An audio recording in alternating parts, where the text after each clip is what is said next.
Hello everybody, this is TipTop MTG here today with another Magic the Gathering video. In today's video, we are talking about set and theme boosters and the additional cards that will be in them for Kaldheim. So last year with Theros Beyond Death, we got something new for theme boosters, which was essentially that there were a set of exclusive cards that you could only find in theme boosters that were standard legal and modern. Anywhere Kaldheim was legal, these cards were too, and you couldn't get them in normal booster packs. You could only get them inside of the theme boosters. And then we didn't see that again, and I figured it was because people disliked it. However, with the return of Kaldheim comes the return of this, and I'm not really going to read through what they have to say here, but there's a little bit of a change. First off, in theme boosters, you're going to be able to get rares and uncommons. Before, they were all rares. Another thing they're doing is that they are adding commons and uncommons to the set booster that are just like this. So there will be 6 commons and 6 uncommons in set boosters that will be legal in all formats that Kaldheim is, but are only accessible there. And their logic behind doing that is that when you're opening a set booster, you're not opening for draft. So they can put cards in there that maybe wouldn't be great for draft and may ruin the draft experience, but would be great for someone just opening the booster to open it. And so those are there. For theme boosters, they didn't really give a reason other than the fact that they are doing it. And yeah, each one is going to kind of support a theme. And so that's what I find really interesting. I hope I explained that well. Basically, yeah, we're going to go through all these cards, and while I'm not a huge fan of theme boosters, and actually, one thing to note is last time with theme boosters, they were monocolored, and so each rare was like a monocolored, just kind of generic thing. However, this time, the theme boosters have actual theme, like there's a Viking-themed one. And so it'll be interesting to see how the rares kind of align with that, so I'm excited to see that. Now, they did say all of the cards were picked to kind of match themes in the set, so if you look at these cards and notice things about them, you'll probably notice that they match some themes of the set, which means we can learn a lot, and I mean a lot about this set from these cards. Now, there's a couple other things we're going to talk about today. I'm going to talk a little bit about the list, which is something that also appears in set boosters. Essentially, in the token or ad slot, there's a chance that instead of a token or ad, you actually get a card from the list, which is essentially a bunch of really old reprint cards, maybe not really old, but older reprint cards that, you know, get an ability to be reprinted. And they took off about 50 cards and added 50 different cards. And so we're going to talk about those in this video as well. And then I'm going to have a separate video coming later today talking about all the Kaldheim spoilers that are not these. So there'll be just some normal set spoilers coming out today too. So yeah, hope that makes sense. The rares and uncommons will be found in theme boosters. The uncommons and the commons, which we don't see. I don't believe these uncommons are the ones in set boosters. They're just letting you know that it's happening. So these are all theme booster cards.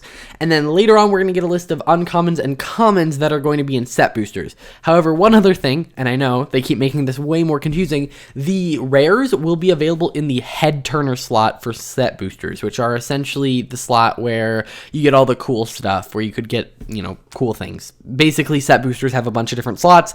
You could get one of these rare cards in set boosters too. So yeah, you can kind of get these cards in set boosters and theme boosters.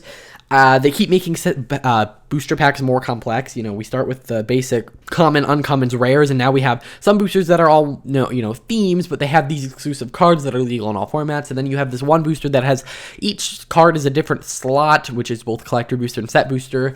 And for the set booster, you know, some of them have exclusive cards, some are sharing exclusive cards with some other exclusive cards. It's very complicated. And if they do make like the collector boosters very complicated, I may do a whole video just breaking down the booster pack. So if you guys would want to see that, let me know. Either way, let's jump right into these cards. I can talk about what theme is in each of them, at least what I see. So first we have Valkyrie Harbinger. It's a 6-cost white creature, angel cleric, 4/5 with flying and lifelink, and it says at the beginning of each end step, if you gain 4 or more life this turn, create a 4/4 white angel creature token with flying and vigilance. And by the way, I've looked ahead at these cards. It looks like angels is going to be a theme of the set, so this makes a lot of sense. You're creating angels. Angels like to gain life. In terms of this card on its own, if any of these cards are too overpowered, I will be concerned because you have to buy set boosters or theme boosters to get them. I think it's pretty good, especially saying that it's a 4/5 with lifelink, and essentially if it ever deals damage, you're creating a 4/4 because you would have gained 4 life, so that's a pretty good creature. We also have Surtland Elementalist. It's a 7-cost blue creature giant wizard, 8/8. And as an additional cost to cast this spell, reveal a giant card from your hand or pay 2. So it's either a 9 cost or a 7 cost that makes you reveal a giant. And then whenever it attacks, you may cast an instant or sorcery spell from your hand without paying its mana cost. Very, very powerful effect, but it's also a very, very expensive creature. And this one is very clearly showing off giant tribal, which again, looking ahead at the cards, looks like it'll be a thing. So we have angels and giants. So far, 2 theme tribals. Next, we have Cleaving Reaper. It's a 5 cost black creature, angel, berserker, 5/3. Oh, sorry, really quickly, before I jump onto this next card. Just to note, this is a cleric and this is a wizard, which are both themes that were really heavy in Zendikar Rising. So keep an eye out. Like, we have a warrior down here, which also boosts up Zendikar Rising stuff. So be cautious of these cards as we see more and more of this subtype. We have Cleaving Reaper. It's a 5 cost black creature, angel, berserker, 5/3 with flying and trample, so it does have that angel tribal there. You can pay 3 life, and you may return it from your graveyard to your hand. Activate this ability only if you had an angel or berserker enter the battlefield under your control this turn. So far we have angel, giant, and berserker tribal. Moving on, we have Giant Berserker, which looks like it's combining 2 of the tribals alongside Cleaving Reaper, which combine Angel and Berserker. But either way, Surtland Flinger is a 5 cost red creature, Giant Berserker, 4/6, and whenever it attacks, you may sacrifice another creature. When you do, it deals damage equal to the sacrificed creature's power to any target. If the sacrificed creature was a giant, it deals twice that much damage instead. So again, more Giant Tribal, technically is a Berserker for Berserker Tribal. And then we have Canopy Tactician, which is a 4 cost green creature, elf warrior, 3/3, and it says other elves you control get +1/+1, and you can tap to add 3 green mana. So it's a 4-drop card that adds 3 mana. Pretty good, I would say, and it also boosts up your elves. And of course, this is showing off the fact that elves are another tribal that's cared about. And so you'll notice there's actually a lot of tribals going on here. And actually, this is not all of it. You will see that we have a couple more tribals coming up. But those are all of the rares. There's 1 in each color. I would say they're generally pretty good cards, but they're pretty expensive outside of this green one. I would say the green one's probably the most playable one of them, but it is definitely showing off. Angel Tribal, Giant Tribal, Berserker Tribal, Giant Tribal, Elf Tribal. And so you'll notice a lot of Tribal, and you're going to see soon that they did something I really didn't want them to do, and I talked about it yesterday, but we'll get into that. The next card is Armed and Armored. It's a 2-cost white instant. It says vehicles you control become artifact creatures until end of turn. Choose a dwarf you control, attach any number of equipment you control to it. So this is kind of 3 cards or 3 themes, I feel like, in one. We have vehicles, which, if they are printing a card that interacts with, quote, all vehicles you control, or even just target vehicle, that is very heavily implying the fact that vehicles are going to be a thing in the set. Yes, you can just have that one-off vehicle in a set, but generally, if there are cards that care about vehicles, there will be more than just a couple. We also have Dwarf Tribal, which we have more of coming up, and then we also have Equipment Tribal, all in one card, and I would not be surprised if all of these kind of share the same space. So, yeah. We also have Starnium Aspirant. It's a 3-cost white creature human cleric. Just a reminder there, it is a cleric. And it says angel spells you cast cost 2 less to cast. So it's cleric tribal. It's going to care about angel spells. Yeah. Then we have War Chanter Scald. It's a 3-cost white creature dwarf cleric. 2/3, more clerics you'll see.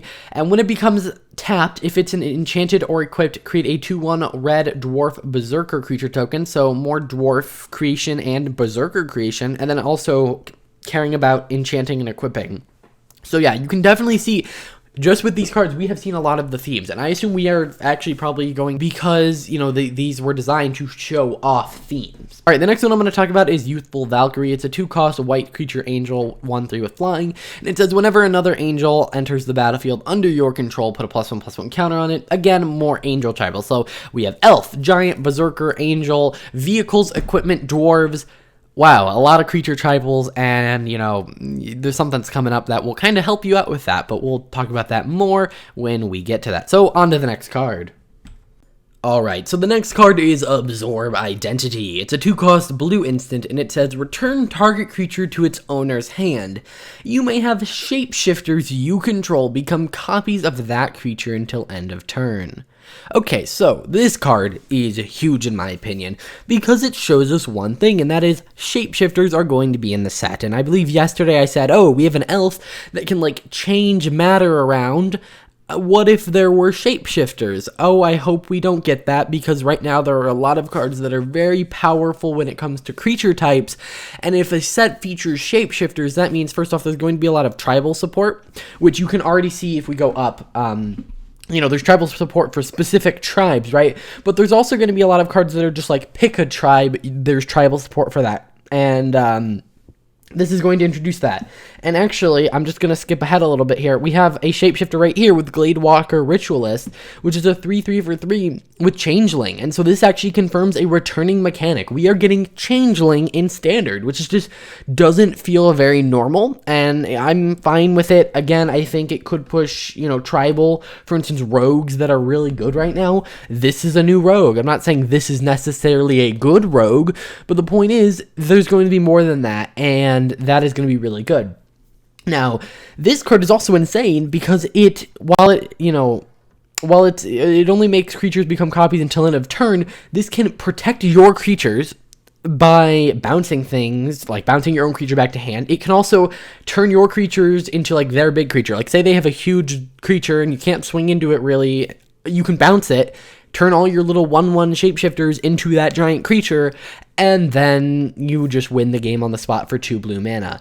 This card is pretty insane. I kind of wish it said creatures your opponents control, because you can also have this do some really crazy stuff where you can set it up yourself, having all your shapeshifters become copies of other creatures. Either way, that is an insane ability, but it will really depend on how many shapeshifters we get. But yeah, the confirmation of shapeshifters is yet another theme. Now, maybe this isn't exactly a theme, but I would say the fact that we already have a card that cares about shapeshifters themselves, like, I could see them doing shapeshifters because, oh, we have Angel Tribal and Giant Tribal and Berserker Tribal and Elf Tribal and Dwarf Tribal.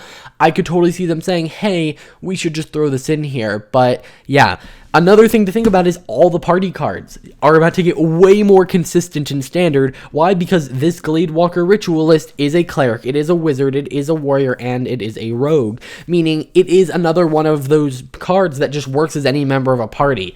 And if we get enough of those that are good, I could totally see party taking off. I just really didn't see Changeling coming. Yeah. Next we have Giant's Grasp. It's a 4-cost blue enchantment aura. Enchant Giant you control, and it says when it enters the battlefield, gain control of target non-land permanent until Giant's Grasp leaves the battlefield. So you have to have a giant to cast it, which is why it can be kind of cheap. It is non-land permanent. It's weird, you're not enchanting the non-land permanent, you're enchanting your own creature, which then means if they remove that creature, they get their thing back. I think it's pretty fair. Kind of just wish this said creature just to make sure that it won't cause any issues. We've had stealing things be a problem, but at least it can't hit lands. We have Elderfang Ritualist. It's a 3-cost black 3/1 with creature elf cleric, and when it dies, return another target elf card from your graveyard to your hand. So Golgari Elves, we got that recently in Commander Legends, and it looks like we're going to get even more support for that in Kaldheim. We have Renegade Reaper. It's a 3-cost black creature, Angel Berserker, 2/3 with flying, and when it enters the battlefield, mill 4 cards. If at least one Angel card is milled this way, you gain 4 life. I would not be surprised if gaining at least 4 life is a thing. We've now seen that twice on just these few cards. We have Thorn Mantle Striker. It's a 5-cost black creature elf rogue, 4/3, and then when it enters the battlefield, choose one. Either remove X counters from target permanent, where X is the number of elves you control, so this can very quickly kill a planeswalker, or you can give a creature an opponent controls -X until end of turn, where X is the number of elves. So you can kind of take down a creature or a planeswalker with this in an elf deck. Honestly, not that bad. It is a 4/3 for 5. It is an elf. It is also a rogue. Could definitely see people trying to do something with this. Next we have Bearded Axe. It's a 3-cost red artifact equipment, and it says equipped creature gets +1/+1 for each dwarf equipment and or vehicle you control. That fact that it gets +1/+1 for each equipment you control is pretty insane, and I expect this to go in a lot of like brawl decks for like Akiri. This is a pretty good card. It is kind of equipment, and it's an equipment that cares about equipment. It also doesn't say for each other, which means that at its base, this will at least give +1/+1. If you're equipping it to a dwarf, it's going to get +2/+2, even if it's not equipped to the dwarf. Just on its base, because it is an equipment, it will at least give +1/+1, so it'll never do nothing. We have Fire Giant's Fury. It's a 2-cost red sorcery, and it says target giant you control gets +2/+2 and gains trample until end of turn. Whenever it deals combat damage to a player this turn, exile that many cards from the top of your library. Until the end of your next turn, you may play those cards. Insane thing in red, by the way. We've been seeing a lot of really good kind of red and Boros card draw in this exile fashion. And there were some leaks a while back talking about like cards that care about when things come from exile or go into exile, for instance. And so it would not surprise me if we get a lot more of that in this set. One thing I will notice is we had 2 cards that care about giant. And I'm fine with tribal cards, but I hate cards that say like, you can't just target your own creature. Like, I would have been very happy if this card said target creature gets +2/+2 until end of turn. If it's a giant, then you get the rest of this text. And then this one said enchant creature you control. If you enchant a giant, you know, I don't know, add something to it so that maybe this one's a little bit better. But for this one, it would feel really bad just having this in your hand. Like, I know it would feel bad to cast it and not get the full effect, but I do like cards that instead of saying you have to do this, it is you are strongly encouraged to do this. It is mana inefficient to do this without casting it on a giant, but if you need to, you can. It's not just a dead card in your hand. So I kind of wish it was like that, but I guess they're trying to push you down into the giant theme, which is fine. We have a Gilded Assault Cart. It's a 3-cost red artifact vehicle with trample and crew. It's a 5/1, and it says sacrifice 2 treasures, return it from your graveyard to your hand. Looks like treasures are going to be a thing, and actually one of the spoilers from today also kind of hints at that. So looking at themes, I know I've mentioned these a couple times. We have angels, giants, berserkers, elves, vehicles, equipment, dwarves, shapeshifters. We maybe have something to do with gaining life. We have vehicles, we have treasures. We have a lot here. Then we have Elven Ambush. It's a 4-cost green instant. Create a 1/1 elf warrior creature token for each elf you control. I'm not too worried about this in standard. Of course, I don't know what other elves we're getting. However, I am worried about this in historic, where elves is one of the most powerful decks in the format, and I have a feeling that an influx of powerful elf cards, including something like Canopy Tactician, is going to push that over the edge. Then, of course, we have the Gladewalker Ritualist, which I didn't actually say what it does. It's a changeling, and whenever another creature named Gladewalker Ritualist enters the battlefield under your control, draw a card. So this is one of those cards that are going to be decent in draft. The thing is, here's the thing, this isn't a theme booster and a set booster, which means they think this is going to be a really good card for constructed, when I would say this is a perfect card for limited, where you may have 5 or 6 versions of this card, although it's an uncommon, so you're not going to have a lot of these. So I don't understand it necessarily, except for the fact that it's a 3 for 3 with changeling, which is pretty good, I guess. This is just a little bit of an extra bonus, but I don't know. This just feels very, it feels very limited. And so the fact that they put it in the theme booster doesn't make a whole lot of sense to me. And then we have the only multicolor card, Rampage of the Valkyries. It's a 5-cost white and black enchantment, and when it enters the battlefield, create a 4/4 white angel creature token with flying and vigilance, and whenever an angel you control dies, each other player sacrifices a creature. So very, very, very, very, very, very powerful effect. And if you're running an angel deck and you're unlimited, this thing is a powerhouse. You're going to basically say you destroy my things that are going to kill you, then you have to kill your stuff too. Very, very good. Overall, looking back at it, again, I kind of went through the themes already. It looks like we're getting some pretty cool stuff here. And some of these cards, by the way, are going to be in the Kaldheim Commander decks. Alright, so yeah, those were those cards, my kind of review of them, the themes that they represent. Let's talk about the list. So yeah, they changed some things from the list, and they said they want to do this pretty often, probably with every set release. So here are all the additions, and I know this is kind of hard to look through and say, oh yeah, definitely. And here are all the removals. So what I did is I threw them in deckbox.org, which lets you kind of sort them. And so what I did is I I sorted it by average price. Now, these are not going to be as accurate as some other numbers are going to be, but it'll generally give you an idea of here are all the new cards that are being added that are worth something. And you'll notice they're adding a pretty decent amount. If a set booster is $5, pretty much this and up is going to make you a profit. Now, what I would like to mention is that a lot of the time, the cards they add are based on things in the set. So let's take a look at what they added. They added Cavern of Souls. Okay, this one is a very creature type heavy card, like a tribal card. That makes sense. We have this, which I don't know exactly why it's in here, but then we go forward. Kindred Discovery, again, another creature type caring about thing. We have Dark Depths, which is a snow land. We have Mystical Tutor. I think that's just a good thing to add in here. We have another snow land. We have Kaya. And we have Fragles, which is an elf kind of commander planeswalker, and elves are a big part of that. We have Kaya, which Kaya's in the set. We have Herald's Horn, another tribal based one. So far, almost everything here kind of relates back to the set in some way. So if we look forward, Morphon with shapeshifters, that makes a lot of sense. Giver of Runes, we have Cleric here. We have Oron Frostfang, another snow creature. We have Crested Sunmare, which is caring about gaining life. So almost all of these relate to things. We have Torvald, which is gonna like the treasures of the set that we've seen so far. Icefang Kotal, Combustible Gear Hulk, is going to do some interesting things. The point is, a lot of these are probably giving hints as to what's in the set. We have some giants.